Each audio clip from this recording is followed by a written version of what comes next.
ዶክተር አብይ ሆይ እኔ ይሄንን አላምንም። በእውነት በሚዲያ ያየሁትን በፍጹም አላመንኩም፣ አላምንም። ካንተ መስማት ፈልጋለሁ።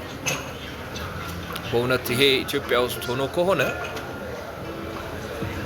በጣም አሳፋሪ፣ አስፈሪ፣ አስደንጋጭ እጅግ አሳዛኝ ጉዳይ ነው።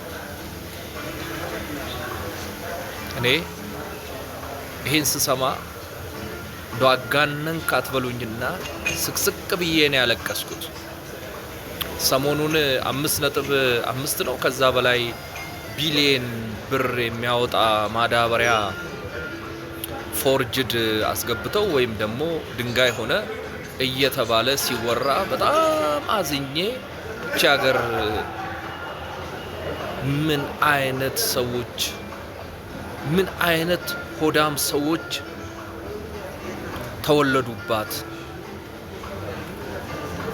ምን አይነት ይሉኝታ የሌላቸው ሰዎች እዛም እዚህም ስልጣን አገኙባት ብዬ በጣም ስበሳጭ ነበር። ትላንትና ደግሞ 100 ቢሊየን ብር እደግመዋለሁ፣ 100 ቢሊየን ብር ቁማር ለማጫወት ፍቃድ የወሰዱ ሰዎች አጭበረበሩ የሚል ዜና ሰማ ስቅስቅ ብዬ ነው ያለቀስኩት። ወዳጆች የምሬን ነው ምላችሁ። 100 ቢሊየን ማለት ከአንድ ክልል በጀት በላይ ነው፣ የአመት በጀት በላይ ነው።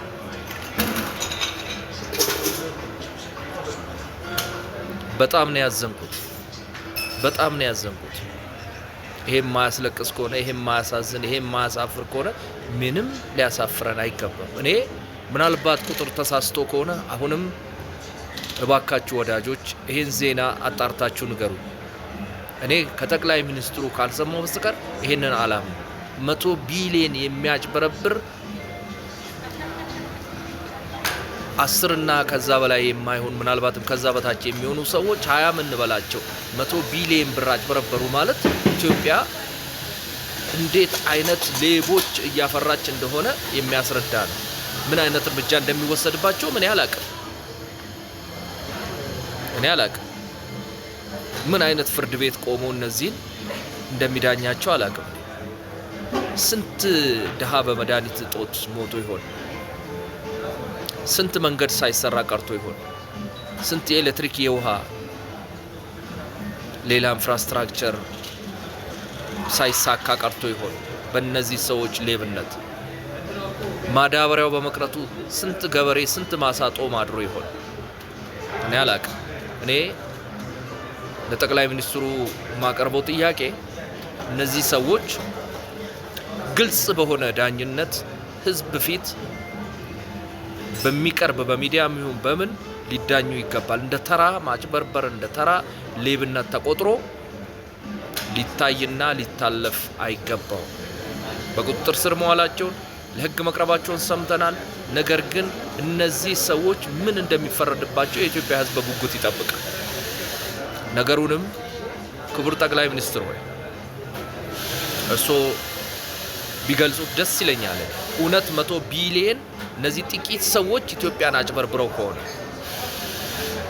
የማዳበሪያውንም ከነዚህ ሰዎች ጋር ተያያዥ የሆኑ ሰዎች ወደ ኋላ ቀርተው ከሆነ ተጣርቶ እርምጃ ቢወሰድ የበለጠ ለርሶ ያለንን ክብር፣ ለርሶ ያለንን ታማኝነት እንጨምራለን። ይሄን ለማለት ነው። ምን እንደምናገር ሁሉ ጠፍቶብኝ ነበር ወዳጆች፣ ወይም ጠፍቶብኛል። በስርዓቱ ተናግሬ እንደሆነ አላቅም። ቴንኪው። ይሄን ለማለት ነው። ሼር አርጉ፣ ፎሎም አርጉና ሰዎች ጋር ይድረስ። ላይክ ሼር ስታረጉ ሀሳቦቻችን ሰዎች ጋር ይደርሳል። ፎሎም አድርጉ። ገለቶማ ይቀነልኝ። ቴንኪው።